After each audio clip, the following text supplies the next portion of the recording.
At syempre, sabay kami mag-shower at magpapa-scrub ako sa kanya ng likod ko. O, di ba, guys, inggit ka na naman. 1, 2, 3, come on!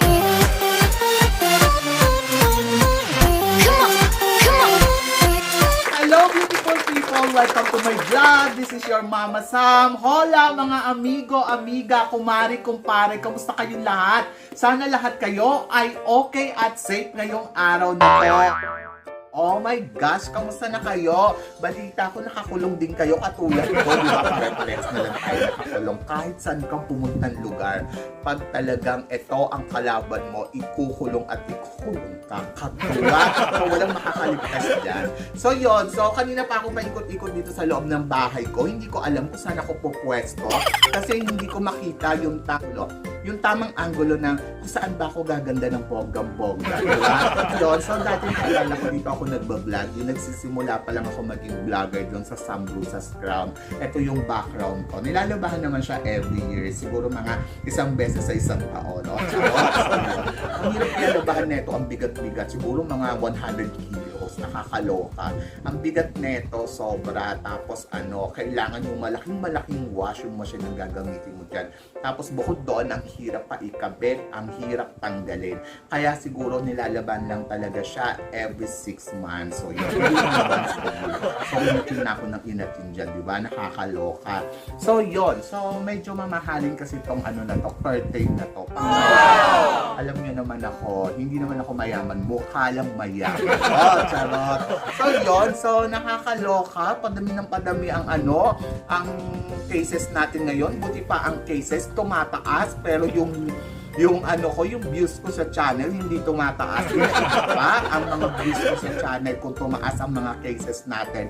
Nakakaloka ang tingin ko sa kanila, parang viewers lang sa YouTube channel. Diba? O syempre guys, hindi tayo makalabas dahil ang sitwasyon natin ay padami na naman ng padami ang cases natin dito. So nakakatakot naman guys magkasakit. Kaya guys, stay na lang tayo dito sa loob. At kayo din, ang alam ko, naka-stay din lang kayo sa loob ng bahay ninyo. Kaya guys, magtsikahan tayo ng bongga. Ichichika ko sa inyo kung ano naman yung mga fantastic dream ko na sana matupad in the future, di ba? Kaya naman guys, ang pag-uusapan natin ngayon ay siyempre, it's about lalaki. Yes, lalaki. Kung ikaw ay bibigyan ng pagkakataon na makasama mo ang iyong paboritong artista sa loob ng 24 hours, sino tong mga tong gusto mong makasama? O, di ba, bongga? Ikaw, Gazel, sino ang gusto mong makasama sa loob ng 24 hours na paborito mong artista? Ay, nako, ako talaga, grabe. Kung mabibigyan ako ng chance na makasama ang paborito kong artista, 3 artista ang gusto kong makasama sa loob ng isang araw. Syempre, may pang-umaga, may pang-tanghali, may pang-gabi. Diba? So, ito todo na natin yan. Huwag na tayo magdalawang isip, diba? Ibigay mo na kasi pangarap na natupad ko, bakit ka pa magpipigil? Ako siguro, kung bibigyan ako ng pagkakataon na makasama ang paborito kong artista, uunahin ko na makasama sa umaga itong si Mario Morer. O, diba? Isa siyang Thai actor. Alam ko kakilala ninyo yun kasi napanood na ninyo tong si Mario. Nako, grabe guys. Nakita ko siya sa personal dito sa Thailand. Oh my God! Lahat sa kanya ay nako, mahaba, malaki, bongga. Diba? So yun, kasi matangkad, mahaba yung pasensya, at syempre, napakagwapo. Ang ganda-ganda ng mukha. Sobra. So, ako, isa yun sa mga gusto ko talagang makasama kasi iba. So, syempre gusto ko sa umaga, di ba? Siya yung kapiling mo. Kasi pag nag-breakfast kayo, ay wow! Di ba? Ang ganda-ganda ng smile na sasalubong sa'yo. At, syempre, magpapasubo ako sa kanya ng hotdog. Ay, diba? So, yun. So, syempre, hotdog at egg ang almusal namin. So, pagpapasubo ako sa kanya ng kanyang ng hotdog. At saka syempre, gusto ko after namin mag-breakfast, yun, magpapakiliti ako sa kanya ng todo-todo. Gusto ko tinitignan niya ako, yung tatawa talaga ako, yung hahalakak talaga ako ng ha-ha-ha-ha-ha. Diba? So yun, gusto ko yung walang humpay na halakhak. Gusto ko maging masaya more. Diba? Gayahin mo ko. Oh, diba? So yun. Ayun yung mga gusto kong eksena. Saka syempre, gusto ko manood kami ng movie, yung XXX. Ay, whole X na yung tawagin. So yun, so nakakaloka. nakakaloka. O bakit? Meron naman may mga ganun namang movie, di ba? Anyway, so yun. So gusto ko makasama ito si Morio Morio sa umaga. At gusto ko ma-enjoy ko talaga yung kasama ko siya hanggang 11 o'clock ng tanghali. O, di ba? So, yun, ewan ko kung di ka mamatay sa inggit kapag kasama ko si Mario Morris sa loob ng isang araw at pwede mong gawin ang lahat ng pwede ninyong gawin. Ay, nako, tumbling ka talaga sa akin. Pagdating naman sa hapon, mga bandang pagdating naman sa tanghali, ang gusto ko naman makasama dyan, syempre, si Tony Brusca. Yes! Tony Labrusca, o inggit ka, Geisel, di ba? So, yun. So, alam ko si Tony kasi nga may abs yan at feeling ko mag-i-enjoy ako sa kanya ng todo-todo. Bukod doon sa mag-i-enjoy ako sa kanya ng todo-todo. Kasi si Tony, kaya ako siya napili kasi parang misteryoso yung kanyang dating sa akin. Yung parang may question mark talaga akong naiisip sa kanya. So, syempre, ano naman ang gagawin namin? Siya yung kasama ko mag-lunch. So, di ba? Ay, nako, ang sarap siguro ng mga kakainin namin. May fish, may gusto ko Thai food lahat. O, di ba? And then, ayun, magpapakwento ako sa kanya ng bonggang-bongga, yayakagin ko siya manood ng sine, doon sa sinehan. Tapos, after namin manood ng sine, gusto ko siyang makasamang kumain sa McDonald's. O, di ba, McDonald's talaga. Ewan ko, basta gusto ko magpasubo sa kanya ng French fry. So, yun, yung French fry na mainit-init na maalat-alat konti. So, ayun, ang gusto ko ipasubo sa kanya. Pasubo ko sa kanya. At bukod doon, syempre, i-enjoy namin yung moment na magkasama kami at gusto ko kukwentuhan niya ako ng kung ano-ano, yung mga mababastos na kwento ang gusto ko i-kwento sa akin. Ayoko ng mga magagandang kwento na buboring ako. Gusto ko yung medyo may pagka green-minded na kwento. So yun, gusto ko ganun ang kwentuhan para at least, di ba, ma-enjoy ko at makita ko yung kalokohan side niya, hindi yung puro seryoso kasi binigyan ka nga lang talaga ng pagkakataon Gusto ko yung mga bad side na yung makikita natin. Ayoko naman yung puro magagandang side lang. So, yon.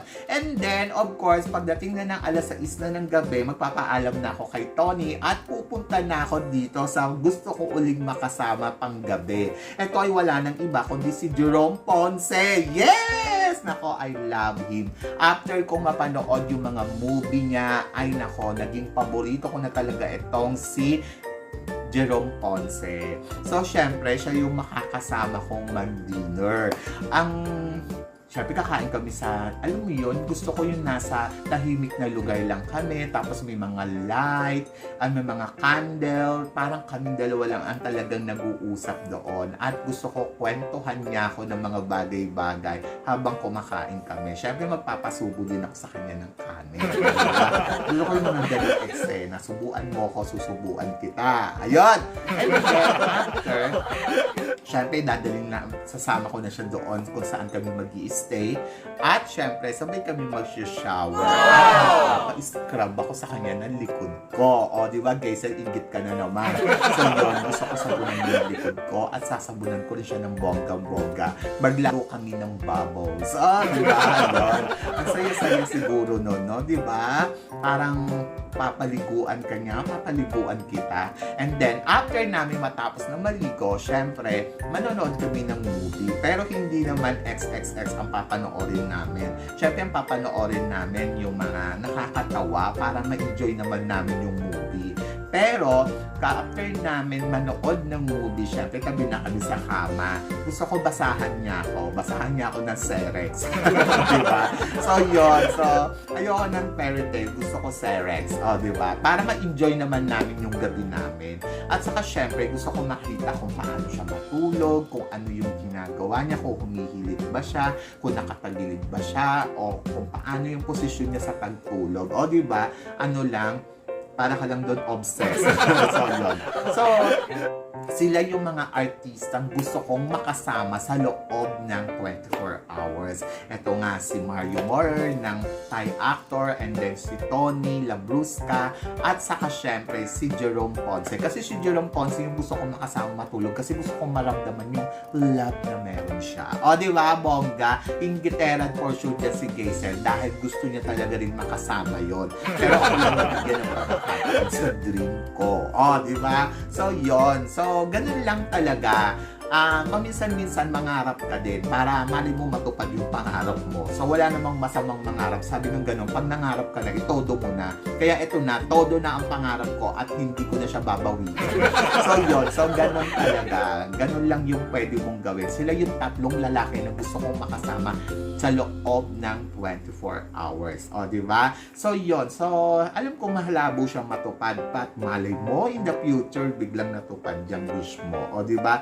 Walang masama guys mangarap. Yes, medyo parang kung mapapansin mo, kalokohan ng mga binabanggit ko dito, but it's talk about na walang masamang mangarap. Kung mangangarap ka na rin lang man, taas-taasan mo na dahil hindi imposible na pwede mong matupad ang pangarap mo.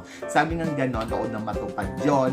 So, at least, di ba? Parang ganon. Walang masama guys na mangarap. Basta mangarap ka na kung mangangarap ka na rin lang man, medyo taas-taasan mo na. Kasi, free po ang mangarap sa mundo. At sa tulad po na nangyayari sa atin ngayon, walang masama kung mag-imagine ka, walang masama kung mangarap ka. Kasi, minsan mapapatawa ka na lang doon sa mga iniisip mo, di ba? So, yon. So, guys, maraming salamat po sa inyong lahat sa walang sawang support ang binibigay ninyo dito sa channel ko. Sa mga hindi pa po nakaka-subscribe dyan, iniimbitahan ko kayo, please don't forget to click like and subscribe my channel. And then, guys, tatanungin kita, ikaw, kung bibigyan ka ng pagkakataon na makasama ang paborito mong artista sa loob na 24 hours, sino ang gusto mong makasama? Please comment below para at least malaman ko naman kung anong opinion mo dito sa pinag-uusapan natin. So guys, maraming salamat po. Always keep smiling and always think positive. Hanggang dito na lang. Hanggang sa muli nating chikahan. See you next time.